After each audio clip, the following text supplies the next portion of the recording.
फिर से स्वागत है। मैं Vivek Bindra, motivation speaker, leadership consultant और बिजनेस कोच। देखिए, ध्यान दीजिए, कंज्यूमर बाइंग बिहेवियर बदलता है। कभी कभी मार्केट में आपका प्रॉफिट भी कम हो रहा है, आपका जो मार्जिन है प्रॉफिट कम हो रहा है, सेल्स भी कम हो रही है। ध्यान दीजिए, कम ऑन, मार्केट में ग्रोथ भी कम हो रहा है और मार्केट की डिमांड भी कम हो रही है। अब ऐसे समय में एडवर्टीजमेंट में पैसा लगाना ठीक नहीं होता। कई लोग कहते हैं यार, ना तो मार्जिन आ रहा है ना सेल्स बढ़ रही है, चलो एड पे खर्चा कर दो। मत करिएगा। एक कम ऑन, सावधान, फिर बता रहा हूं, बिल्कुल मत करिएगा।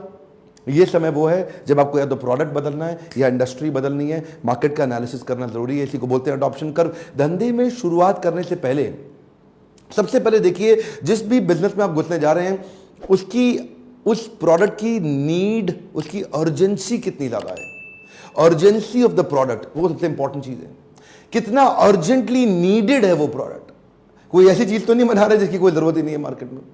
कोई ऐसी चीज तो नहीं बना रहे जो दिखने में तो यूनिक लग रही है, लेकिन द क्वांटम ऑफ नीड बहुत कम है उसकी, रेलेवेंस ऑफ नीड बहुत कम है उसकी, तो वो लंबा चलेगा ही नहीं। अच्छा, बिजनेस में घुसते वक्त देखिएगा उस बिजनेस का मार्केट साइज है कितना बड़ा। मार्केट साइज का मतलब है अंडर वाटर जाली बुनने की ट्रेनिंग, उसकी मार्केट साइज बहुत कम होगी भाई। लेकिन कैंसर की बीमारी का ट्रीटमेंट, उसकी मार्केट साइज बहुत बड़ा है। डायबिटीज की बीमारी का ट्रीटमेंट, उसका मार्केट साइज बहुत बड़ा है। आप जिस बिजनेस में घुस रहे हैं उसका मार्केट साइज देखिए। उसके बाद देखिए उसका कोका कैसा है। कोका के ऊपर मैं एक वीडियो भी बनाया था, आपने देखा होगा शायद। कोका का मतलब है कॉस्ट ऑफ कस्टमर एक्विजिशन, यानी कि एक कस्टमर को एक्वायर करने में कितना खर्चा लग जाता है, क्या बड़ा महंगा पड़ता है कस्टमर एक्वायर करने में। तो आपकी स्केलेबिलिटी ड्रिवन कॉस्ट भी ज़्यादा आएगी।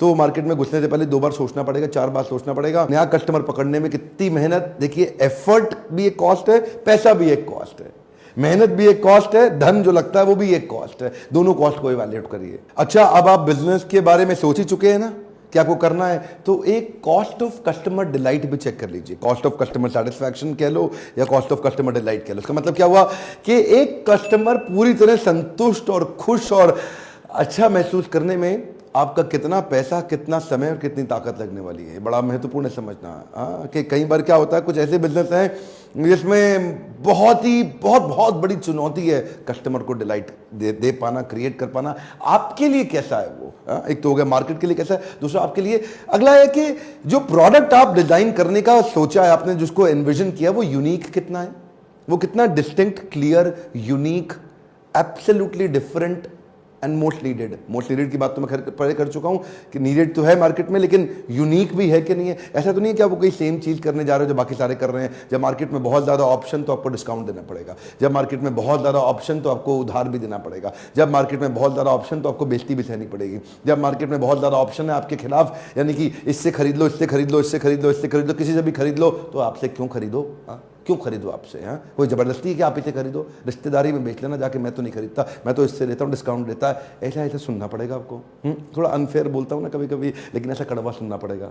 अगला पॉइंट है, इसको बोलते हैं स्पीड ऑफ ट्रांजैक्शन या वेलोसिटी या स्पीड टू मार्केट। इसको भी समझना पड़ेगा। अलग अलग मैनेजमेंट यूनिवर्सिटीज मैंने देखा है यूरोप में और यूएस में अलग अलग तरीके से बोलती है। ये जो स्पीड ऑफ ट्रांजैक्शन है, ये जो वेलोसिटी है, स्पीड टू मार्केट का मतलब क्या है? कोई चीज आप शुरू करना चाहते हैं, वो शुरू करने के बाद उसका पहला रियलाइजेशन ऑफ मनी, यानी कि इन्वेंट्री टर्नओवर कह लो। जो राशन की दुकान में सामान रखते हैं, इन्वेंट्री रखते हैं, उनका इन्वेंट्री कितनी तेज बिकता है, कितनी जल्दी बिकता है। ये 1000 रुपए का माल रखा है मैंने किराने की दुकान में, ये 1000 रुपए का माल 1 महीने में कितनी बारी बिक जाता है। यानी कि फटाफट बिक रहा है, तो माल गया, नया माल आया, भर दिया, माल गया, नया माल आया, भर दिया। ब्लॉक 1000 ही रुपया हुआ, लेकिन ये 1000 रुपया महीने में 20 बार घूम गया। तो यानी कि इन्वेंट्री टर्नओवर बहुत तेज है। देखिए, ये ना कॉन्सेप्ट को समझना जरूरी है। जब आप बिजनेस करने जा रहे हैं तो आपकी जो केपेक्स इन्वॉल्व कितनी है। क्या आप ऐसा बिजनेस कर सकते हैं? केपेक्स ओपेक्स समझते हैं ना। एक वीडियो में पहले मैंने थोड़ा सा तो बताया था। केपेक्स मतलब कैपिटल एक्सपेंडिचर, ओपेक्स मतलब ऑपरेटिंग एक्सपेंडिचर। केपेक्स का मतलब शुरू में क्या बहुत बड़ा पैसा आपको ब्लॉक करना पड़ रहा है। बहुत बड़ा अगर अमाउंट ब्लॉक कर दोगे तो पैसा संभालने के लिए वर्किंग कैपिटल रहेगा नहीं आपके हाथ में। और अगर वेफर स्लिम मार्जिन, अगर थिन मार्जिन, तो वैसे ही धंधा लंबा चलेगा नहीं आपका। आपकी अपफ्रंट पैसा कितना लगने वाला है, क्या वो आप उसको अफोर्ड कर सकते हैं कि नहीं कर सकते हैं? फिर एक और चीज का ध्यान रखिए कि क्या आपके बिजनेस में अपसेल और क्रॉस सेल करना कितना पॉसिबल है। क्या आदमी एक चीज लेने आया, क्या वो 3-4 चीजें और भी ले सकता है? शेविंग रेजर लेने आया तो क्या शेविंग ब्लेड भी लेके जाएगा बाद में? क्या शेविंग क्रीम भी ले सकता है? क्या वो आफ्टर शेव लोशन भी ले सकता है? क्या वो बॉडी वॉश या शावर जेल भी, कितनी तरह की चीज़ें हैं जहाँ पे अपसेल या क्रॉस सेल। मैं ये पूछना चाहता हूँ, तो छोटा सा एक उदाहरण है, मैंने मैकडॉनल्ड्स का एक वीडियो में उदाहरण दिया था कि आप बर्गर खरीदने जाओ तो फ्रेंच फ्राइज बेचने की कोशिश करती है वो जो यंग लड़की रहती है वहाँ पे। क्वेश्चन ये है कि क्या इसमें अपसेल भी किया जा सकता है? कोई आदमी 1 लाख की आइटम लेने आया है, उसको अच्छा लगे तो 5 लाख की ले ले, 10 लाख की ले ले, 2 लाख की ले ले, 4 लाख, कुछ ऊपर का सेलिंग भी हो जाए क्या उसमें? कुछ वैल्यू एडेड सेलिंग हो सकता है। देखिए पॉइंट्स तो मैं बहुत सारे देना चाहता हूं अडॉप्शन कर्व को समझने के लिए, पर एक बात ध्यान रखिए, क्या आप अपने बिजनेस में एंट्री बैरियर क्रिएट कर पा रहे हैं? एंट्री बैरियर का मतलब क्या है? जहां से मोनोपोली क्रिएट किया जा सकता है। ये मोनोपोली क्रिएट करना बड़ा मुश्किल है, जिससे आप थोड़ा सा एवरग्रीन और longer duration of sustainable business build कर सकें। कितना ज्यादा लंबे समय तक ग्रीनरी आप मेंटेन कर पाएंगे अपने बिजनेस में? ग्रीनरी मतलब वो हरे हरे पत्ते, जो हरे हरे नोट, कितने लंबे समय तक आप मेंटेन कर पाएंगे जो आपके पास आते रहें। ऐसा तो नहीं कि साल 2 साल के अंदर कोई भी आया, कॉपी मारा, आपको उड़ाया, खत्म कर दिया आपके ट्रांजैक्शनल बिजनेस को, गेम ओवर। आपके कस्टमर को कितना ग्रेटिफाई कर पाएंगे जिससे आपका रिकरिंग रेवेन्यू मॉडल बिल्ड हो जाए और आपकी सस्टेनेबिलिटी बनी रहे।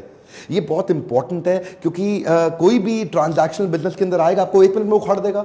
ये मेरा बड़ा ही फेवरेट सब्जेक्ट है। मैंने बहुत सारे लॉस मेकिंग कंपनीज को प्रॉफिट मेकिंग बनाया है, कई ऑर्गेनाइजेशंस को नेक्स्ट लेवल पे जे कर्व ला के दिया है। लीडरशिप फनल में हम लोग रोज यही काम करते हैं, अभी हमारी रोज की एक्सपर्टीज है। इस वीडियो में देखते ही देखते मैंने कई काम के पॉइंट बोल दिए हैं। मैं रिक्वेस्ट करूंगा, पहली बार में बात समझ में हर एक को आना बड़ा थोड़ा कठिन होता है, मेरी स्पीड भी ज्यादा रखता हूं, टाइम ना लगे, 2-3 बारी वीडियो को घुमाइए, इसको देखिए, इसमें कई इंपॉर्टेंट टिप्स हैं जो आपको नए तरीके से सोचने में मदद करेंगे। अडॉप्शन कर्व को समझना, मार्केट को एनालाइज करना जरूरी है। मैंने कई बार बोला है कि आईबीसी एक ऐसा मॉडल है जिसको आईबीसी बनना तो भी आईबीसी बने, नहीं बनना तो भी बने, क्योंकि हम इसको ट्रेनिंग इतना दे देते हैं कि कोई भी अपना धंधा कर लो, एक बार आईबीसी जरूर बन जाना।